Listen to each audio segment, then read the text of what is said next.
కొడితే 3.5-4 నెలలు కూడా కాలేదు మా ప్రభుత్వం వచ్చి. అంటే మీరు చేసిన తప్పులు అన్నీ కూడా ప్రజలకి మీరే ప్రచారం చేసుకోవడానికి ఈరోజు మీరు పొలం బాట పట్టినట్టు. ప్రజలు కూడా అడుగుతారు కదా, మరి వాళ్ళు వచ్చి 3.5-4 నెలలే అయింది కదా, మీరేం చేసిందని అడుగుతారు తప్పకుండా. మరి కాళేశ్వరం ప్రాజెక్టు దయాకర్రావు గారు అంటున్నారు అవగాహన లేక మనం ఇక్కడ నీళ్ళు తెప్పించుకోలేదు మన నియోజకవర్గంలో, పాలకుర్తి నియోజకవర్గంలో అని. మరి నిజంగానే అవగాహన లేదు వాళ్ళకి కాళేశ్వరం ప్రాజెక్టు మీద. గత ప్రభుత్వానికి లేకపోవడం వల్లనే అది కుంగిపోయే విధంగా కట్టించిండ్రు. మరి అప్పుడు కమిషన్లకు అభివృద్ధి పడి అవగాహన లేక అది కుంగిపోవడం వల్ల నీళ్ళన్నీ కూడా ఉత్త పుణ్యానికి వదిలేసిండ్రు అవసరం లేని సమయంలో అప్పుడు. మరి అదే కనుక ఉంటుంటే ఇప్పుడు మనకి గ్రౌండ్ వాటర్ లేనప్పుడు అవి ఉపయోగపడేవి కదా, నీళ్ళని వదిలేటోళ్ళం కదా.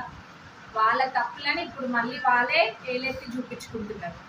మంచిది, మీరు అట్లనే చేయండి, మాకు కావాల్సింది కూడా అదే. మీరు ఈ నాటకాలు ఏవి కూడా వేయద్దు, ప్రజలు ఎవరు నమ్మరు.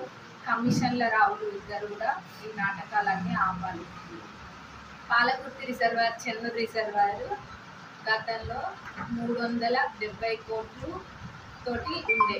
అయితే కమిషన్లకు అభివృద్ధి పడి కాంట్రాక్టర్లను మార్చి 490 కోట్లకి దాన్ని పెంచడం జరిగింది. అయినా కానీ పనులు కూడా ఏవి కంప్లీట్ కాలేదు. మా పాలనలో, మా కాంగ్రెస్ ప్రభుత్వంలో నేను ఎమ్మెల్యేగా ఉన్నప్పుడు ఈ 5 సంవత్సరాలలో పాలకుర్తి, చెన్నూరు రిజర్వాయర్ పనులు తప్పకుండా పూర్తి చేస్తా. మరి అట్లనే గతంలో కూడా కాంగ్రెస్ ప్రభుత్వం ఏవైతే కాలువలు దొబ్బిందో దాని ద్వారానే మరి మన రైతులకు కూడా సాగునీరు వస్తుంది. ఇది కూడా అందరు గమనించాలి.